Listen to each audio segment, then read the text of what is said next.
Hello everyone, this is the first chapter for EPFO for General Accounting Principles. Today is the first class. Today we will discuss basics of accountancy, the definitions, mandatory principles, types of accounting and accounting standards. After that we will discuss the basic accounting concepts. So let us begin. Firstly we come to the definition. Accounting is the process of identifying, measuring and communicating economic information. This permits informed judgments and decisions by users of information. So we see that there are three parts.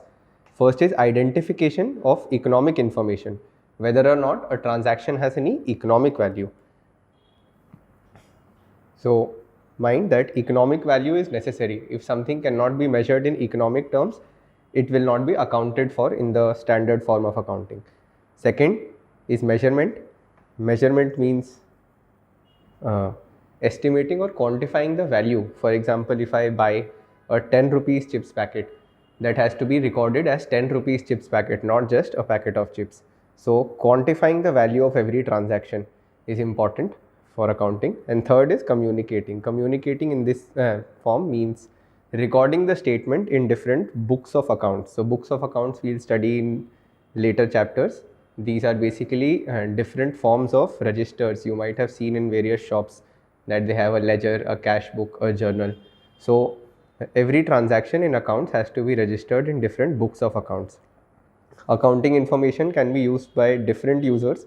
It is used for economic decision making by the management, by the board of directors. It can be used for shareholding investment decisions as well as tax decisions by government. It can be used for valuation by consultancy companies, McKinsey, Bain, etc. You might have heard. So there are two kinds of users. Firstly is the internal set of users, which are the employees as well as management. And second is the external form of users, which are government, investors, etc. All right. Now we move forward to the next slide. There are three types of accounting primarily. The first is financial accounting. Financial accounting looks at the finances, the overall financial statements by measuring the profit and loss, closing balances as well as opening balances. What was the position of any company or a going concern or a shop at the end of every financial year as well as at the beginning of every financial year. This also conveys financial information for longer term purpose such as debt equity ratio, how much liability you have for debt towards equity. It also helps in tax authorities to assess how much tax to be calculated for any entity. Is this clear? Okay, now we move to the cost accounting principle. Cost accounting is basically measuring how much it costs to make a certain product. For example, if I have to make a bucket or a pipe, so first will be the raw material cost, then will be the processing cost, then will be the employee cost, and last will be the marketing costs as well as other operating expenses, right? So all of these will go towards the costs, and only after these costs are analyzed can we ultimately set the price, because if the price of any product does not cover even the costs, then it's going to lead to a loss. So the second form of accounting is cost accounting. The third form of accounting is management accounting. This is basically non-financial accounting. This looks at how productive an employee is. So productivity of employee, customer feedback, customer satisfaction, all of these come in management accounting. There are other forms of accounting also, such as social accounting, which the government can look at on the basis of how are different companies making decisions and how is it impacting society, but this is not important for the purpose of this course, so we will not delve into that. Okay, moving on to the next slide.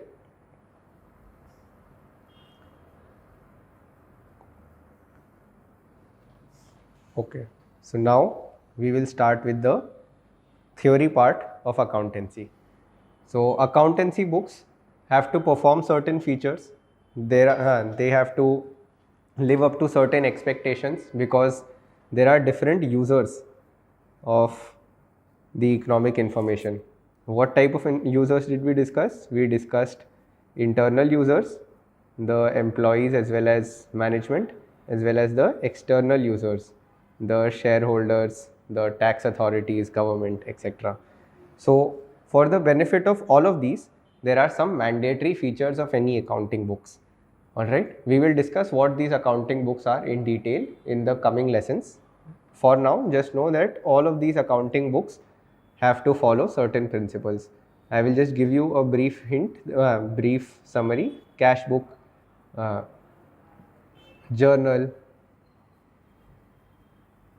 ledger, and balance sheet. These are the primary accounting books that we'll be dealing with over the course of this entire course. So the first principle that we have to look at is the principle of reliability. The information in the accounting books has to be completely accurate. If it is not accurate, then you can understand what will be the problem. It cannot lead to trust.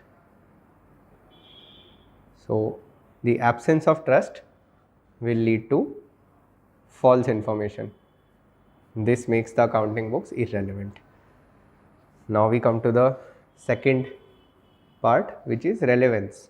So only that information which has some relevance to the users has to be looked at. So every accountant has to understand who are the final users of the books of accounts.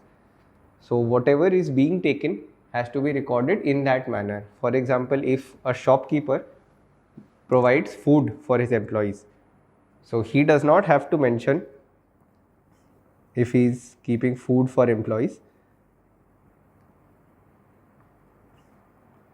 whether he bought pakoras, chai, etc., as long as he just measures food as one item in the expense category, and he can simply say, however, this is for a shopkeeper, right? For a restaurant,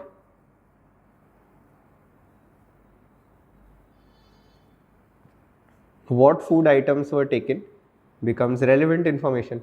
So relevancy has to be looked at depending upon who are the users of the information. And for the internal users, especially the management, you have to look at what is relevant depending upon the industry. Now we come to the third part, which is understandability. Okay. So the information has to be conveyed in a form that is clear, concise, and formatted.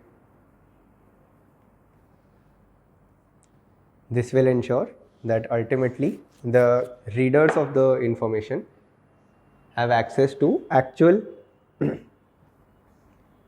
unadulterated financial position.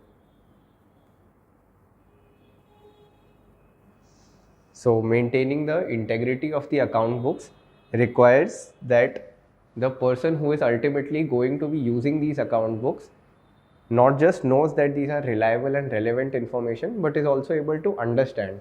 So this means that you have to record every transaction as it is. If you received cash, you will have to record it as cash account being debited, not ki 200 rupees being debited or UPI being debited. These will not do. You will have to debit the right amount and then mention the accountancy value. We will discuss how these books of accounts are prepared later on, but I am just giving you an example. Now, besides this, we come to the last principle for ensuring fairness of account books, which is comparability. This is the most important principle because a lot of accountancy concepts, which is going to be the main part of this video, are dependent upon the comparability principle. Comparability principle means that account books should be compared across industries. For example, the balance sheet of the pharmaceutical industry should be able to be compared to the balance sheet of a steel company. We can learn what are the different parameters that a steel company uses and what are the different parameters that a pharmaceutical company engages in to understand what are the differences between the two industries. Within the same industry, so the information that is supplied by two pharmaceutical companies, for example, should be comparable with each other, that what are the ingredients they are purchasing, how much they are paying for research and development, for marketing purposes. So their books of accounts should be in similar form.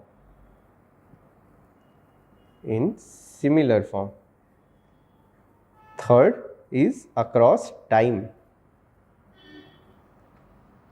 If in 1 year I maintain a cash book which shows how much cash I received and I paid and a balance sheet, and in the next year I only maintain a debt record, how much someone owes me or how much I owe to someone else, but I don't maintain a cash register and present a balance sheet, then it makes no sense, because in 1 year I have only accounted for the cash flow, and on the other year I have only accounted for the income earned but not the cash earned or kept. So this means that ultimately information across 2 years will not be comparable. So maintenance of the same balance sheet, the same information across multiple years is very important for the purpose of comparability. One more aspect that we'll discuss is within the same company, but we'll discuss it later.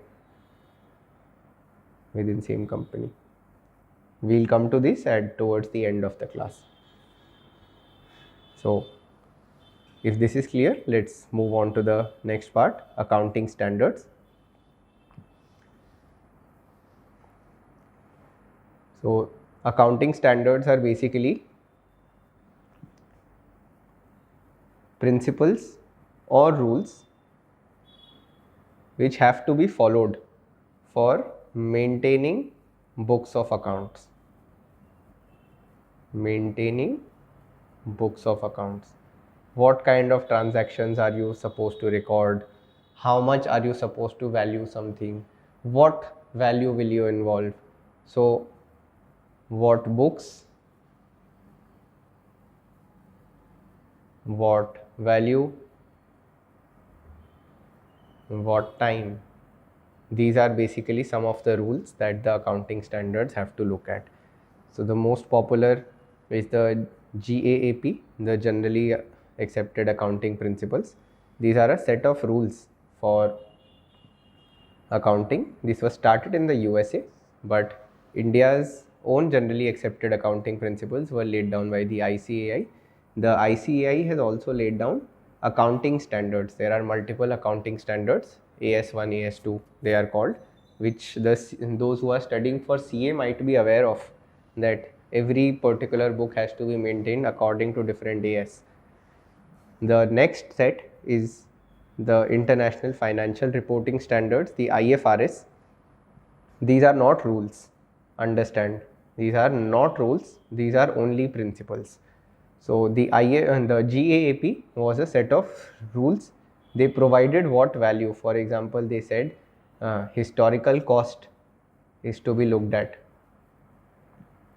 that the cost at which you buy something has to be the cost which is recorded. There is no deviation from the principle.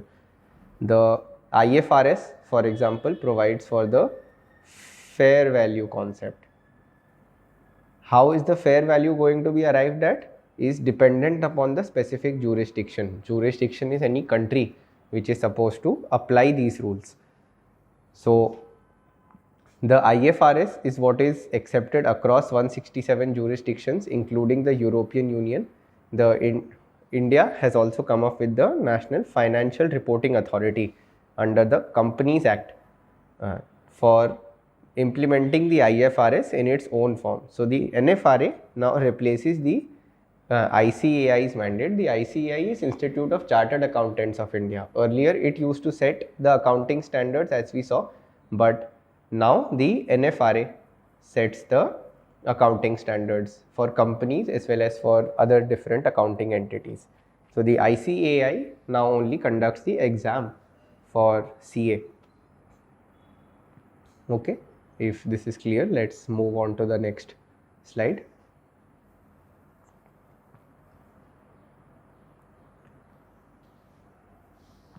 So now we come to the concept of double entry bookkeeping. Double entry bookkeeping is the foundational method through which books of accounts are maintained.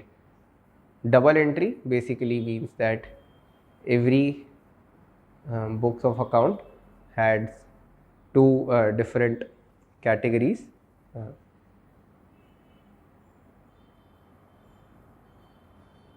One is the liabilities side, the second is the asset side, and any transaction which has some effect on either of these two will ultimately be reflected through a debit or a credit on both sides. So if something increases our assets,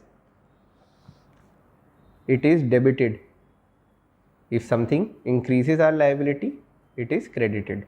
However, if something decreases our assets, it is also credited, and if something increases our decreases our liability, it is also debited.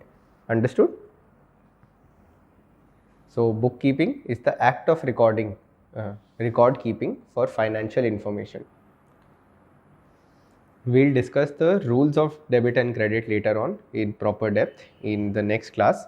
At present, it's only important to know what is double entry bookkeeping. So the bookkeeper is actually the original name for accountant, and in the ancient times it was called a bookkeeper only. This is based on the principle that every monetary transaction has a dual effect. This is the duality concept that we will learn later in this same class.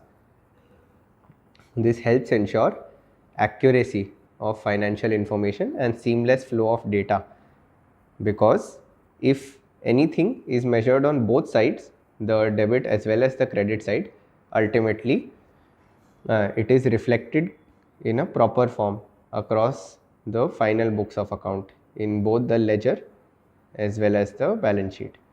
So this leads to accuracy of information as well as seamless flow of data across multiple years. This originated with Middle Eastern traders. Luco di Borgo of Italy gave it the modern form by writing a book on this subject, on how to maintain double entry bookkeeping. Alright, now we finally move to basic accounting concepts. These are the 12 concepts which are the main crux of today's class. Now that we have sufficiently discussed the background of accountancy, we will move to what these principles are. These concepts are fundamental to the maintenance of books of account.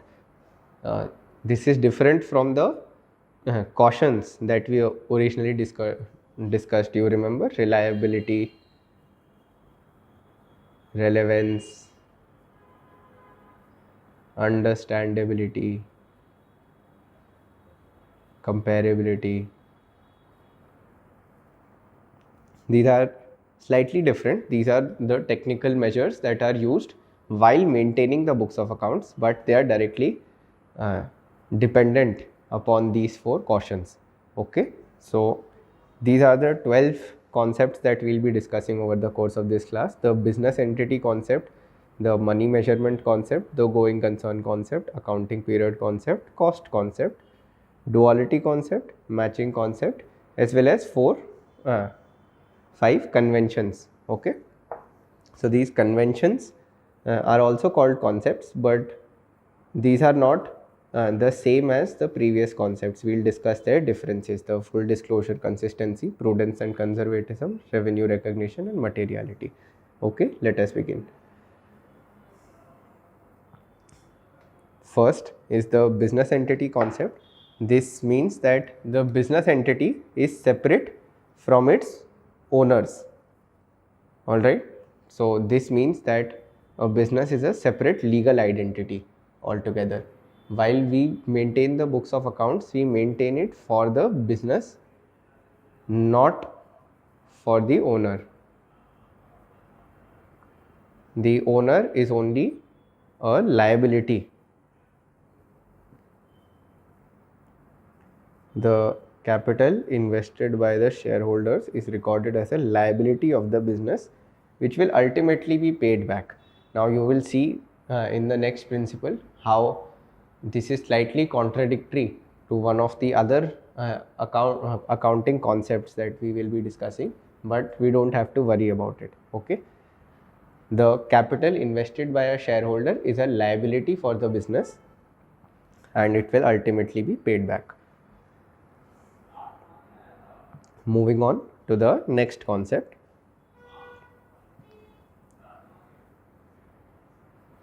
The money measurement concept. The money measurement concept states that only those transactions which are happening in money terms can be recorded in books of accounts. On the other hand, transactions which can't be expressed in monetary units are not recorded, such as acts of kindness.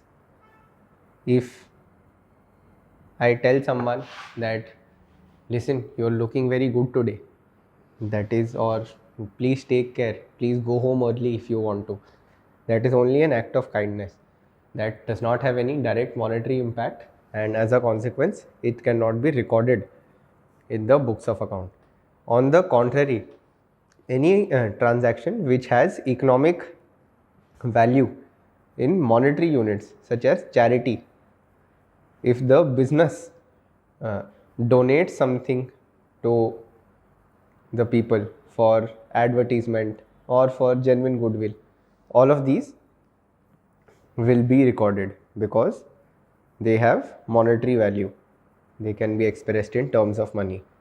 But what about if the owner decides to pay some poor people or to organize a bhandara or food camps for certain people out of goodwill? Will that be recorded? No. Why? Because of the business entity concept, that the owner is separate from the business. This does not happen in real life. Most businessmen ordinarily ensure that anything that they do, all expenses that they take up, is recorded as a business expense. But in terms of integrity based financial accounting, we don't consider the expenses made by the owner as expenses of the company. So some examples that we will be discussing: appointment of a very efficient manager. This actually improves the financial performance of every company. Everyone knows this fact. In fact, shareholder also uses this information. However, it is not reflected in the books of accounts. A new competitor entering the market, this increases the losses or the possibility of loss for a business, but we will not account for it because this does not have direct monetary value. A rift between the production and marketing departments, the capability of human resources, etc. You are hiring very skilled labor, you are not hiring any skilled labor, employees are leaving at a very fast rate because of high attrition. All of these will not be recorded because they cannot be expressed in terms of money. This is the money measurement concept, that books of accounts are only concerned with economic transactions. Moving on to the third concept. This is the going concern concept. The going concern word,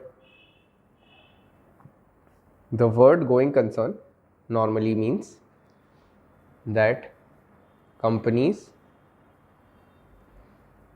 businesses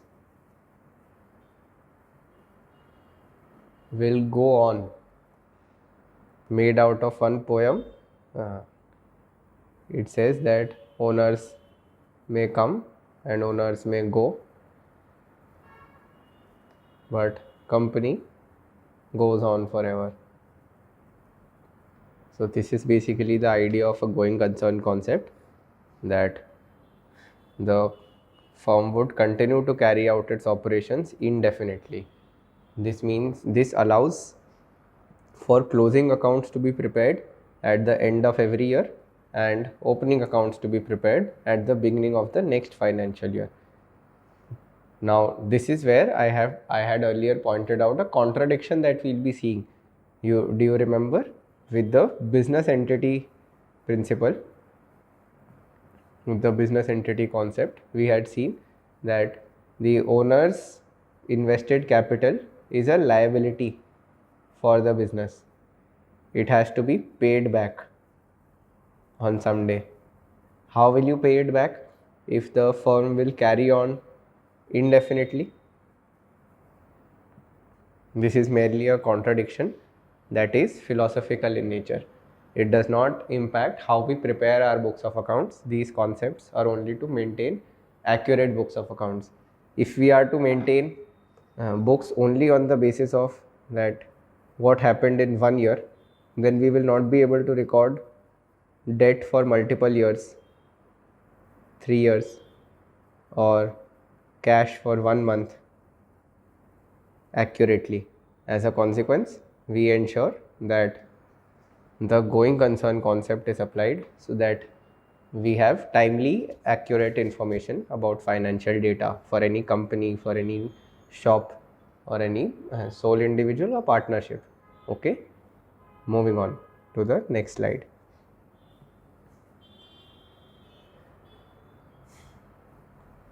Now we come to the accounting period concept. All books of accounts, be it the balance sheet, the profit and loss account, etc., have to be provided at regular intervals. Normally, while studying accountancy, we study it for 1 year. However, companies have to provide for quarterly as well as half yearly reports as well. Public companies especially. Annual reports are discussed at big meetings such as the AGMs. So the accounting period concept ensures that through regular intervals we can have measurable information. This ensures comparability, which is one of the fundamental needs of any account book. Because if we have information for 3 months in one go, and then we have information for 5 months, and then for 4 months, then we don't know how exactly are we performing in each segment, because these are not comparable directly. If we have 4 quarters, then we definitely have a better comparison on which quarter provides for good returns, which quarter does not provide for good returns. So having any monthly, quarterly, annual assessment ensures that information is comparable. So this is the accounting period concept, that books of accounts have to be maintained for specific time frames. Okay, now we move on to the next accounting concept.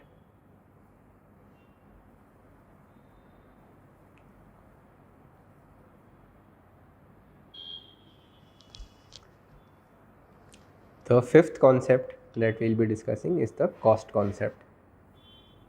The cost concept basically means that the price of all assets is to be, for the purpose of valuation in the books of accounts, have to be recorded at purchase price. So when we have to decide the value of any asset, we look at how much it was purchased for. And when we discuss how much it was purchased for, we discuss cost of acquisition, the crude cost that was paid. For example, if you purchased one machinery for 5 lakh rupees, then you paid 1 lakh rupees for transportation 20,000 rupees for installation as well as 30,000 rupees for cleaning or ensuring that its pipes etc. are connected, then the total cost that will be recorded is 6.5 lakhs. Understood? 5 lakhs, 1 lakh, 0.2 and 0.3. So all of these will together add to the capital cost. All of these costs together make up the purchase price of any asset that is to be decided. Suppose the same machinery 1 month later costs 13 lakhs in the market. Now what? Now suddenly do you change the entire value that is recorded? No. Market price at different dates is not recorded. What will be recorded later on is the sale price. If you decide to sell the machinery, then there will be capital gains on the sale of machinery. That can be recorded, but for all purposes, the purchase price in your books will be what will be the cost of the machinery. So if you buy it for 6.5 lakhs, then you will continue to show the machinery as 6.5 lakhs in value, even if its market price is different. Sometimes it happens that there are accounting standards on over the course of time, the value will go down. For example, there is a car.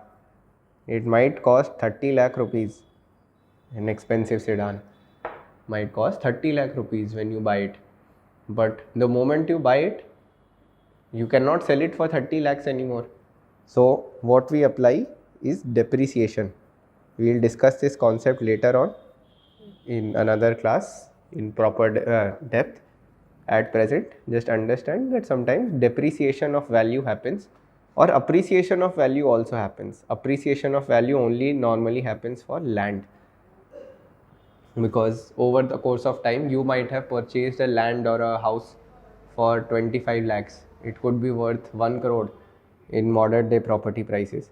So appreciation also happens, but depreciation is the most common accounting activity that we conduct for most assets such as machinery, flooring, office equipment, etc. All of these face depreciation in value. So there are certain accounting standards which deal with how depreciation has to be recorded, and depreciation is recorded as a separate entry, recorded separately in the books of accounts as new transactions. So this will reduce the value of a machinery, but this will happen over the course of multiple years. Okay, so as we see, the general rule is only to record the cost price on at how much did you buy a particular product for. Moving on to the next slide. This is the most important concept in the entirety of double entry bookkeeping, the dual aspect concept.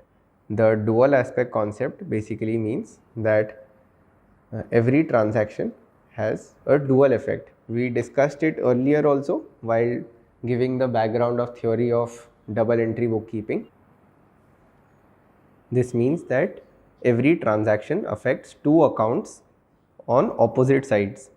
These two accounts are normally maintained, one on the debit side and the other on the credit side. Okay, so the debit and the credit have to be equal. For example, if we purchase goods, now if goods are purchased, then cash will go out. So goods will increase in assets, so we will debit some goods and we will credit some cash because cash is going out for, let's say, 100 rupees each. So goods worth 100 rupees. Why goods worth 100 rupees? Because of the cost concept, that even if we bought 120 rupees of goods worth at 100 rupees, we will be recording their value as 100. If we bought if we paid 100 rupees cash, we will be recording 100 rupees of cash. What if the discount is measured? We'll discuss it later in a separate class. Please remember that both aspects are to be recorded. The general rule is that assets is equal to liabilities plus capital. Capital is also recorded on the liabilities side. So this is how a balance sheet ultimately becomes equal. That if think of it as a pot. If the owner puts 2 oranges and a creditor or a family member puts 3 oranges inside the pot, the total number of assets inside the pot are 5 oranges. So on one side you will only record 5 oranges. On the other side we will know that 2 from the owner and 3 from family. So the asset side has to be equal to the liability side ultimately. There are times when profits and losses have to be recorded for different purposes. For example, if we buy a machinery for 6.5 lakhs, we debit machinery to cash. We pay cash 6.5 lakhs. Now later on we sell this same machinery for 10 lakh rupees. What will happen? How will we record this transaction? Because there is more cash, there is less cost of machinery. For this we will do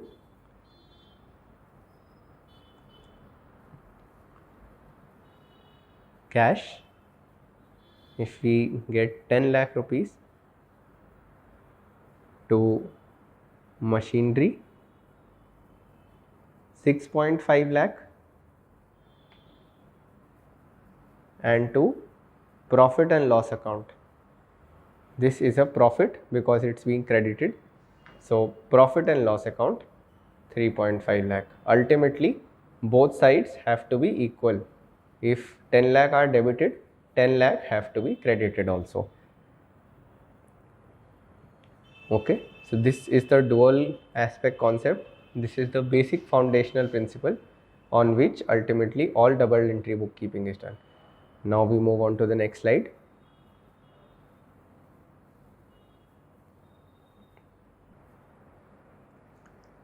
Now we come to the realization concept. Before this, I would just like to clarify that if you all think that my pace is too fast, please feel free to pause the video to understand a concept or to rewind. Don't be overwhelmed with the speed of the slides. This is going to be a big course altogether, which is why my speed is going to be slightly at a higher pace. But don't worry, the concepts we will cover over the course of multiple slides. These are only an introductory sessions. Ultimately we will be applying these concepts in multiple slides, so in multiple classes, so you will get a hang of it over the course of time. Don't worry. Okay, so we come to the realization concept. Realization concept is based on one basis of accounting, which is called accrual basis. Okay, there are two bases. One is the accrual basis and second is the cash basis. The cash basis of accounting says that only when you receive cash should you record a transaction. This used to be in the earlier times, ancient times, when money is what matters. Over the course of time, banks have grown, so record keeping is easier and more sophisticated. Contracts can now be enforced in courts, so there is less risk of what? Of debt default, कि कोई आपका पैसा लेके भाग जाएगा. That risk is very less. So as a consequence, we have moved to the major form, which is accrual basis. Accrual basis basically means that revenue from any business should be included when it is realized. So if I sell you goods on one day and you are to pay me 20 days later, even then I will record the transaction on the day when it is done, not 20 days later when you pay me. Okay. So this is the realization concept, that revenue from any business transaction should be included in accounting records only when it is realized. Revenue is said to have been realized when cash is received or right to receive cash on sale of goods or services has been created. So if I sell you goods and you are to pay me 20 days later, my right to receive cash has been created today itself. Therefore, I will record the transaction today. This also means, in other words only, when the obligation to receive the amount has been established.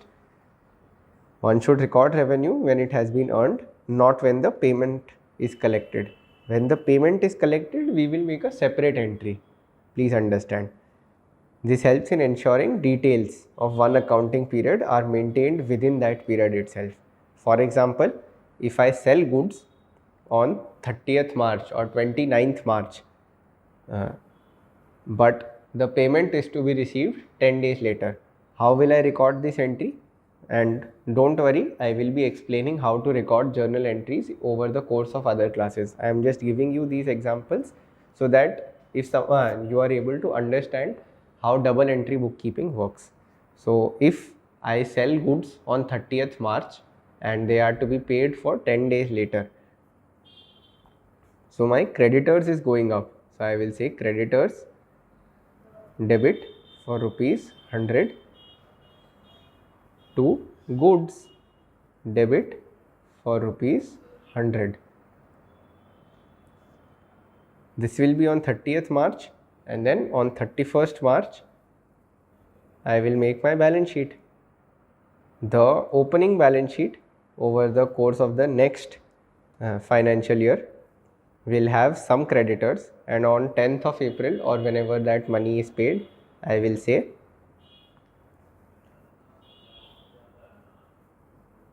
cash debited rupees 100 to creditors. To debtors, I am so sorry, I made an error. Even in the earlier transaction it was debtors. Debtors are those जिनसे आपने उधार लिया है, who owe you money. Creditors are those who you owe money, जिनको आपको पैसा वापस लौटाना है. Please ignore this. The transaction is going to be, in the previous one it was debtors credited. Debtors are an asset to any company to goods, because goods are going down.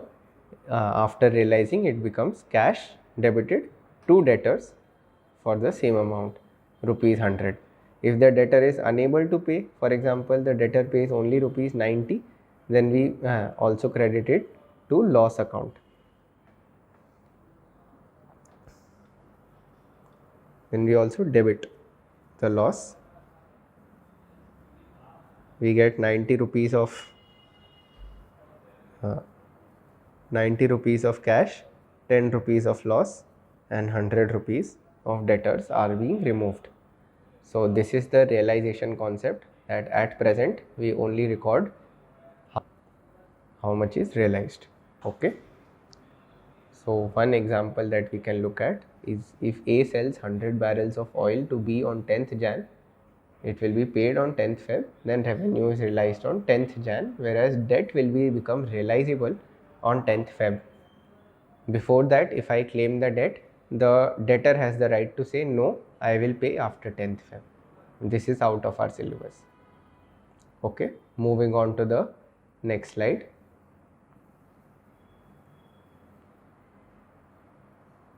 Now we come to the matching concept.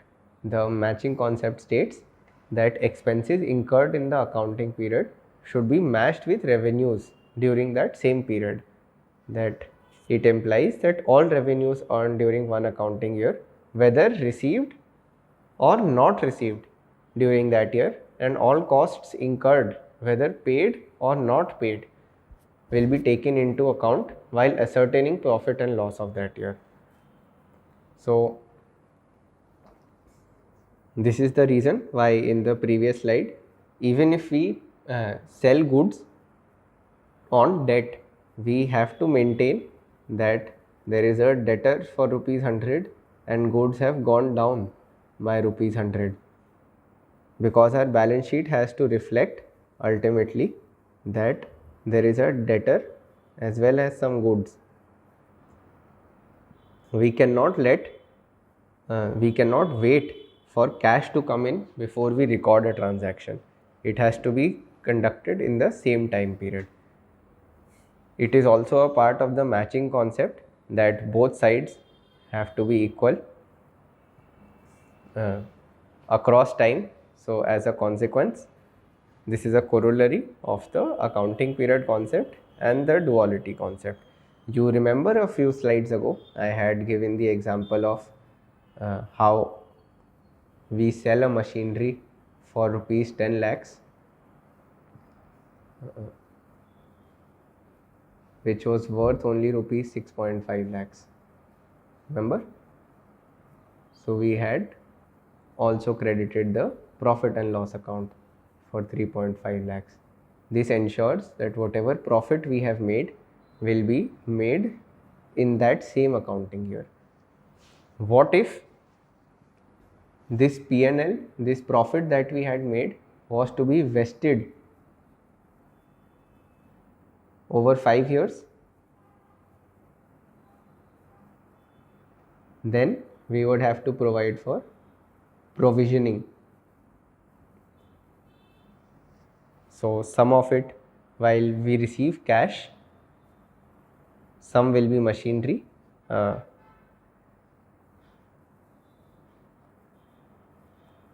If we receive cash for rupees 10 lakhs, machinery is sold for 6.5 lakhs, but the profit that we make has to be realized over 5 years. Then this year's profit is only 70,000, and provision or reserve is more used for ordinary amounts of money that we keep for future purposes, that will be credited with 2.8 lakhs. Understood? So the profit and loss for this year will only be what is meant to be taken this year and nothing outside of it. Moving on to the next slide.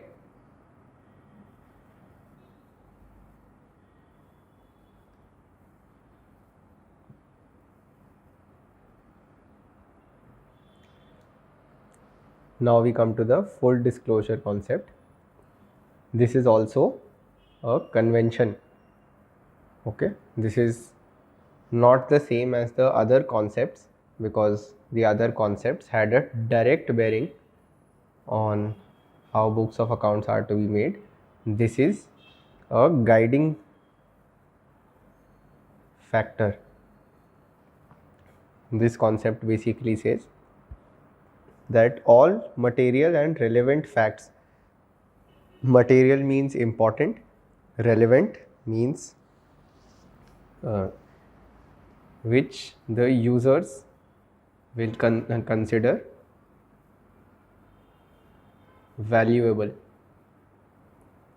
concerning the financial performance of an enterprise, must be fully and completely disclosed in the financial statements.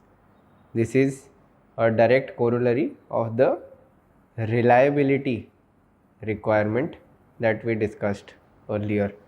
Full disclosure means that there should be full, fair and adequate disclosure of accounting information. In the absence of full, fair and adequate disclosure, it can lead to scams. If one might recall, there was a Satyam scam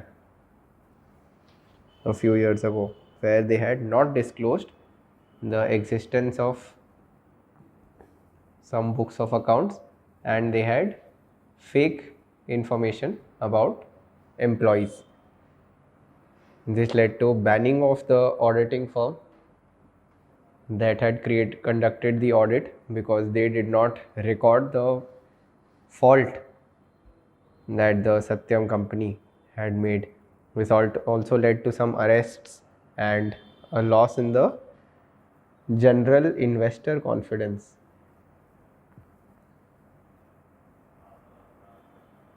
So it is not just the company which suffers as a consequence of false information, it is also the entire market which suffers because everyone relies on financial statements, be it your competitors, be it your lenders, be it your vendors or your creditors, debtors, etc. Everyone relies on your financial statements. Therefore, full, accurate and fair disclosure of accounting information is very necessary. Now we come to the next concept. I hope this one was clear. This was very basic in nature, that you should be honest about your actual true financial position. We come to the next slide.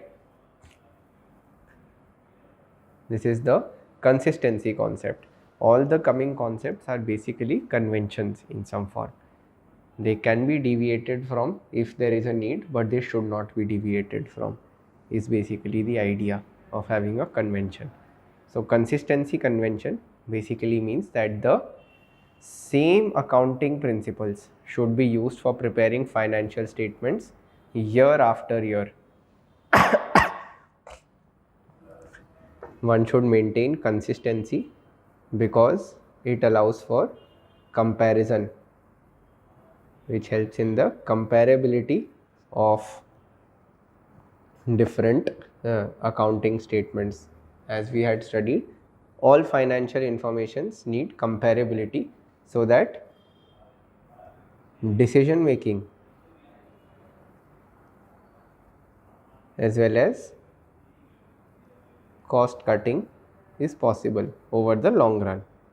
So there are different types of consistencies. First is vertical consistency, wherein price of one asset within the organization should be same across different books of account. For example, if my machinery is 6.5 lakhs, then it has to be the same in cash book, it has to be the same in my journal and in my balance sheet. It cannot be that I say I paid 7 lakhs in the cash book and then I record only 5 lakhs worth of machinery in the final balance sheet. It has to be the same for every organization. Remember, if another company buys the same machinery for 10 lakh rupees, then this does not affect my position if I bought it for 6.5 lakhs. I am only concerned with one business entity, that is the business entity rule, the business entity concept that we discussed. The second consistency is horizontal consistency, that the same accounting books should be maintained over multiple years. So if a business is maintaining cash book, journal, balance sheet, trial balance, etc., all of these have to be for multiple years. This will ensure comparability across time. The third is more of a convention. It is not directly a concept that is mandatory. It is the dimension consistency, that similar trading organizations should have similar accounts. So if a rice mill, for example, has a mill machine for 20 lakhs, another same size rice mill should not ideally have one milling machine for 20 crore. Understand? Because that might mean there is a fraud, there is a lack of fairness.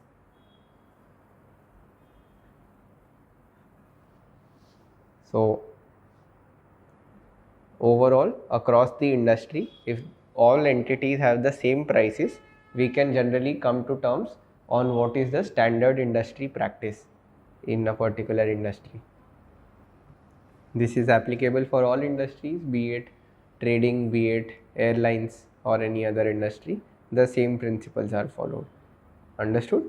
We move on to the next slide.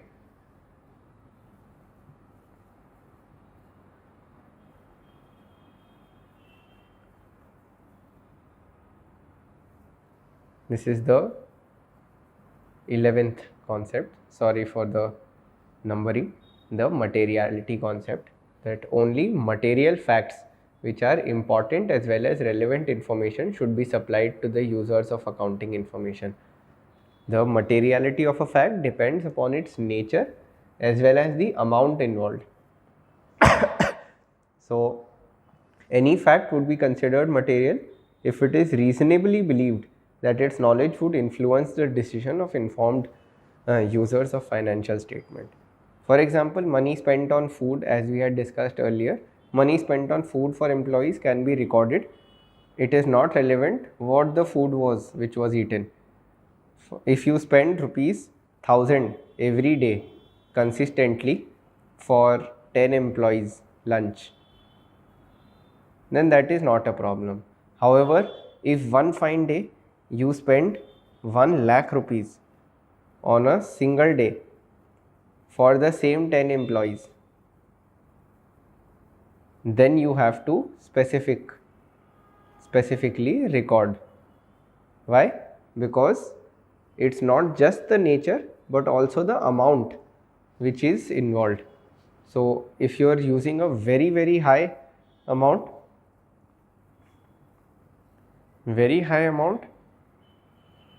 then it is better that you record whole transaction.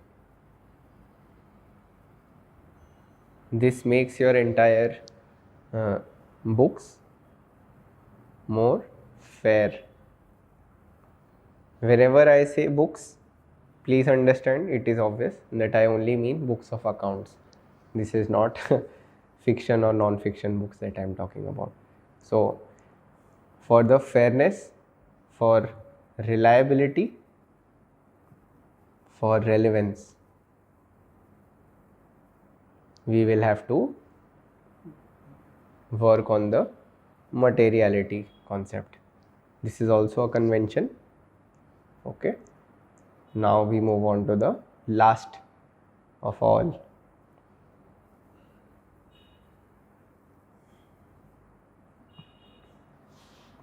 This is the prudence principle or the conservatism concept. The prudence principle basically says anticipate no profit but provide for all possible losses. Anyone might say this is a horrible way to do business. This is very pessimistic in nature. This is against all hope, because you are suddenly anticipating that you will never make profit but you will provide for all losses. If I am only going to make losses, then why be in business? I am in business to make profit. I am not in business to make losses. The point is that only through this idea of prudence can we ultimately maintain fair accounts. You make provisions for losses so that in case there is a loss, you have that covered for. Obviously there is going to be a profit. It is always good that there is a profit, and when the profit happens, your balance sheet will grow over the course of many years. If you show consistent profit, this will anyway improve credit worthiness. But in case if you don't make provisions, then whenever there is a loss,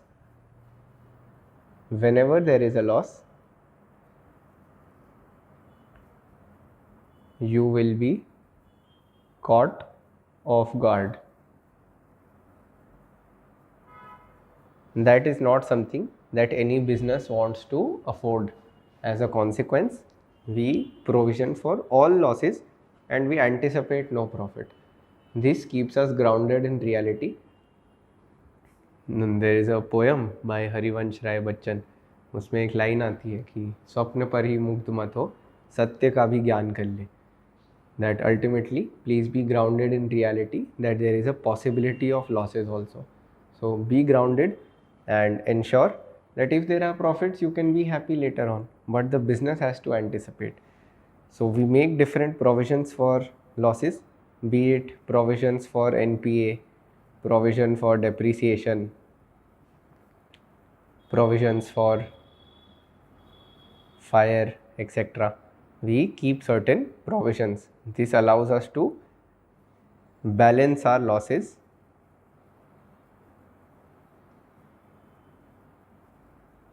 over multiple years instead of one single year.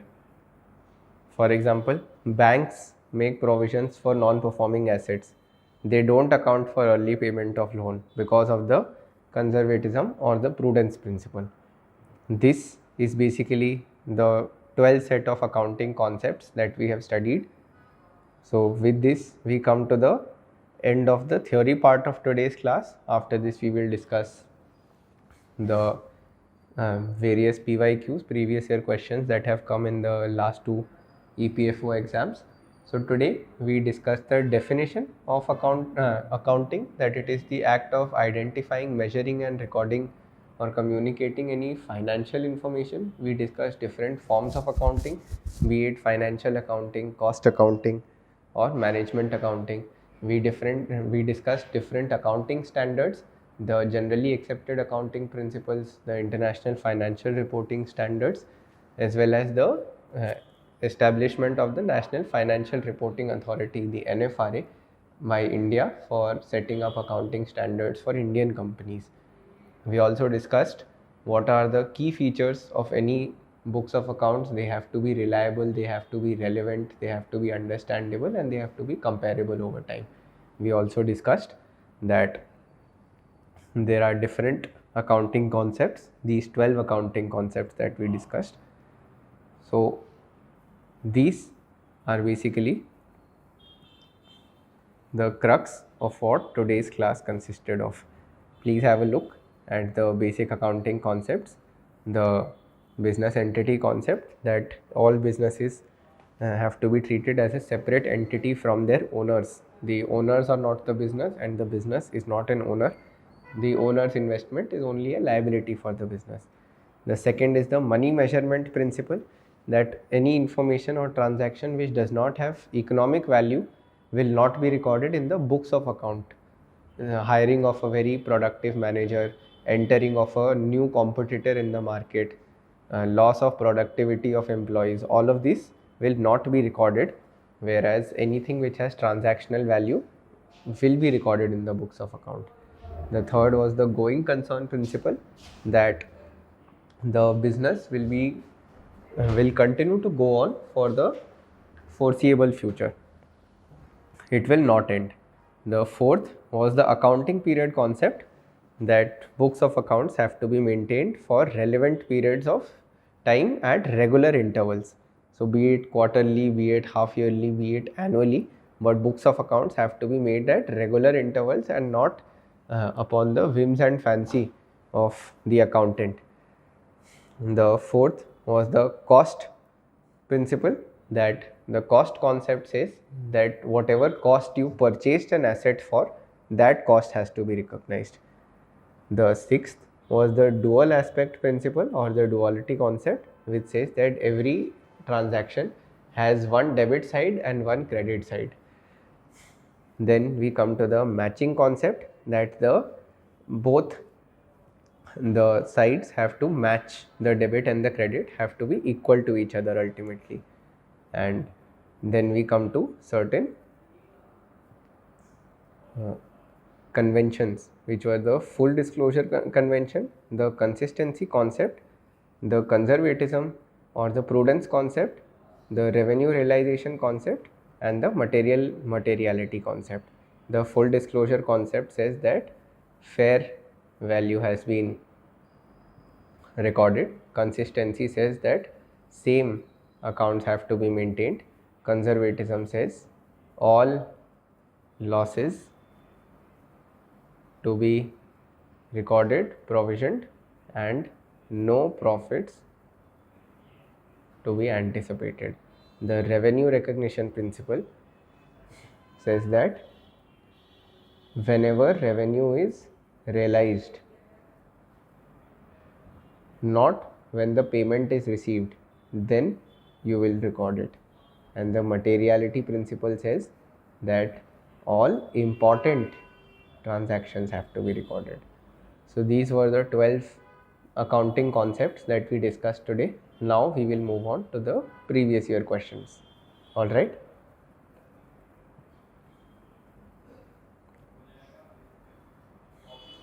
So we discussed the first PYQ. What is the underlying accounting concept that supports no anticipation of profits but provision for all possible losses?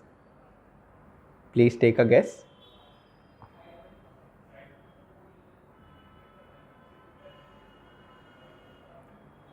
Okay, so as we discussed, it is the conservatism or the prudence principle. Prudent person, as we know, is someone who applies modesty, who does not take too much risk. And conservatism, a conservative person is also someone who is not very radical in their mindset, who go very slow, who ensure that they account for all the bad things. So this is what the conservatism concept is about, and this is the correct answer. Moving on to the next PYQ.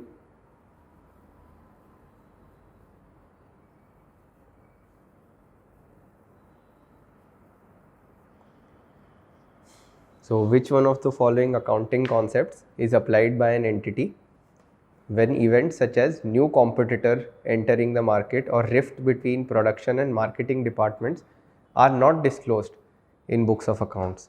तो अगर कोई नया competitor enter कर गया या फिर production और marketing department के बीच में लड़ाई हो गई, झगड़ा हो गया, they don't agree on the same price, ये सब हम लोग बुक्स ऑफ अकाउंट्स में नहीं रिकॉर्ड करते हैं. Why is that? Because of which principle we had discussed?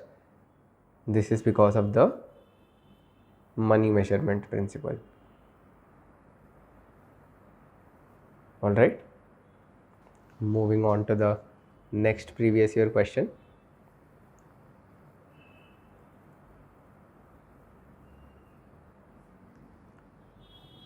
In case of gold, revenue is recognized in the accounting period in which the gold is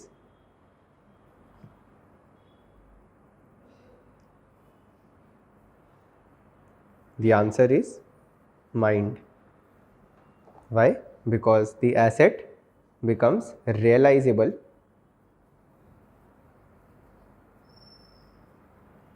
when gold is mined. This is a very specific concept from mining, that when the asset is mined, it is realized. The asset is sold at a later date. The same is existing for crops also and for other entities also, that when the asset comes into existence, it becomes realized. Okay. Now we come to the next PYQ. This is the last PYQ for the day.